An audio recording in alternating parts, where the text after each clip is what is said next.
আমরা অনেকেই অনেক হুজুর টাইপের লোক আছি, অনেক আলেম আছি, সাধারণ লোক তো আছি, অনেক আলেমেরা আছে, ইনারা জর্দা ছাড়া পান খান না। আমি বললাম জর্দা খাওয়া যা সিগারেট তামাক খাওয়া একই জিনিস, বরঞ্চ জর্দা যারা এমনিতেই খায় তাদের জন্য আরো ক্ষতিকারক। যারা সিগারেটটা পুড়িয়ে পুড়িয়ে খায় তাদের ক্ষেত্রে ক্ষতি কম, মানে এটা হারাম, উভয়টাই হারাম। এটা ভেবে নেন না যে হুজুর ফতোয়া দিচ্ছে যে জায়েজ না। জর্দাও যেমন পানের সাথে মিক্সার করে খাওয়াটা হারাম, অনুরূপভাবে তামাক বিড়ি সিগারেটের মধ্যেও কিন্তু জর্দায় দেখেন প্যাকেটিং করা থাকে, এটা অনুরূপে হারাম। কিন্তু যারা এমনিতে কাঁচা জর্দা খান এনারা কিন্তু বেশি ক্ষতির মধ্যে পড়েন, ডাইরেক্টলি তার জর্দাগুলো ভিতরে চলে যাচ্ছে। আর যেনারা ধোঁয়া উড়ায় খাচ্ছেন তাদের ক্ষতিকারক দিক আছে, কিন্তু তাদের ক্ষতিটা তুলনামূলক কম।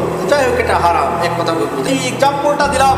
আল্লাহর নবীর নিকটে ফেরেশতা আসতেন, ফেরেশতা আল্লাহ নবীকে বলতেন যে আপনি দাতন করুন। তাহলে আপনি ভাবুন যে নবীর শানে কোনোদিন কোনো শরাব পান করেছেন এরকম মর্মে কোনো হাদিস নাই।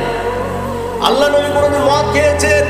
আয়ামে জাহেলিয়াতের যুগে মদ হারাম হওয়ার পূর্বে অনেক মানুষ মদ পান করেছেন, অনেক মানুষ মদ খেয়েছেন, কিন্তু আল্লাহর নবীর ক্ষেত্রে নবুয়তের পূর্বেও নবী কোনোদিন তামাক জাতীয় জিনিস মুখে স্পর্শ করেন নাই।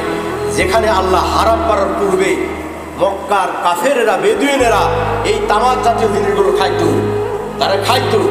হারাম হওয়ার পরে অনেক ব্যক্তি এটাকে কি করতেন, ছেড়ে দিয়েছিলেন। কিন্তু আমার নবীর শানে এতটুকু পাওয়া যায় না, নবীর নবুয়ত পাওয়ার পূর্বেও যে নবী এই নিষেধাজ্ঞ দ্রব্য খেয়েছেন কি না কোনো হাদিস পাওয়া যায় না। তাহলে আপনি ভাবুন, নবীর মুখ এত পবিত্র, নবী কোনোদিন নিষেধাজ্ঞ দ্রব্য পান করেন নাই। এক কথায় এরকম মর্মে কোনো প্রমাণ নেই, কোনো ইতিহাসে বর্ণনা আসে নাই। অথচ ওই নবীর নিকটে যখন ফেরেশতা আসতেন তখনই বলতেন নবী আপনি দাতন করুন, আপনি মুখটা বিরাজ করুন, পবিত্র রাখুন। তাহলে আমার আপনার ক্ষেত্রে কি করণীয় বলেন? করণীয় কতটুকু বলেন? নবীকে যখন ফেরেশতা আসতেন তখনই আদেশ করতেন দাতন করুন। তাহলে আমাদের কি করা উচিত? মুখটাকে পবিত্র রাখা উচিত। আল্লাহর নবী বলেন তোমরা তোমাদের মুখমণ্ডলকে পবিত্র রাখো, কারণ তোমরা যখন কোরআন তেলাওয়াত করো, সালাতে থাকো, ফেরেশতারা তোমাদের মুখের উপর মুখ দেয়, পবিত্র করণকারী তারা নিজ কানে শুনে। আল্লাহু আকবার! এত দাম, এত সম্মান আল্লাহ দান করেছে। এবং তামাক জাতীয় খাদ্য অবশ্যই সেটাকে ডিলিট করতে হবে, আমাদের মাঝ থেকে এই অভ্যাসটাকে দূর করতে হবে। তামাক জাতীয় কোনো খাদ্যকে আল্লাহকে ডাকা যাবে না। রসুন, পেঁয়াজ এগুলো খেয়েও আপনি কিন্তু মসজিদে আসা নিষেধ। আপনি মসজিদে আসতে পারবেন, আপনার আমার মুখমণ্ডলটাকে পরিষ্কার করতে হবে। তার বুঝতে পারছেন, হালাল খাদ্য খেয়েও মসজিদে আসা কষ্টকর। কারণ আপনি যখন কোরআন তেলাওয়াত করবেন ফেরেশতারা কষ্ট পাবে, আপনি যখন কোরআন তেলাওয়াত করবেন পার্শ্ববর্তী মুসল্লি আপনার মুখে দুর্গন্ধ পেয়ে তারা কষ্ট পাবে। এজন্য নির্দেশনা দেওয়া হয়েছে মুখটা যেন পবিত্র করে তারা যেন মসজিদে প্রবেশ করে। সুবহানাল্লাহ! তাহলে পারবো তো নাকি? ইনশাআল্লাহ। যারা বেড়ি খায় এগুলো বাদ দিতে হবে, যারা গুলডরি এগুলো বাদ দিতে হবে, যারা জর্দা খায়, আলা খায় এগুলো বাদ দিতে হবে। আর হুকাতামা এগুলো তো বাদ, হিরোইন, ফেন্সিডিল এগুলো তো চলবেই না। এগুলো আপনার মস্তিষ্ককে বিকৃত করে দেয়, এগুলো আরো বেশি ভয়ানক, এগুলো ড্রাগ আরো বেশি ভয়ানক। এই সমস্ত নিষেধাজ্ঞ দ্রব্য খেয়ে মানুষ আজকে মাতাল হয়ে যাচ্ছে, উন্মাদ হয়ে যাচ্ছে। মানুষ অতিরিক্ত নেশা করার ফলে মানুষের মধ্যে মনুষ্যত্ব থাকছে না, তারা পশুর মতো হয়ে যাচ্ছে। আজকে দেখেন বিবেকহীন হয়ে যাচ্ছে মানুষ। অতিরিক্ত মদ পান করে মানুষ আজকে মানুষকে কিছু মনে করছে না, হত্যা করছে, ধর্ষণ করছে, খুন করছে। একটা সুস্থ মানুষ, একটা স্বাবলম্বী মানুষ এগুলো করতে পারে না। পারে?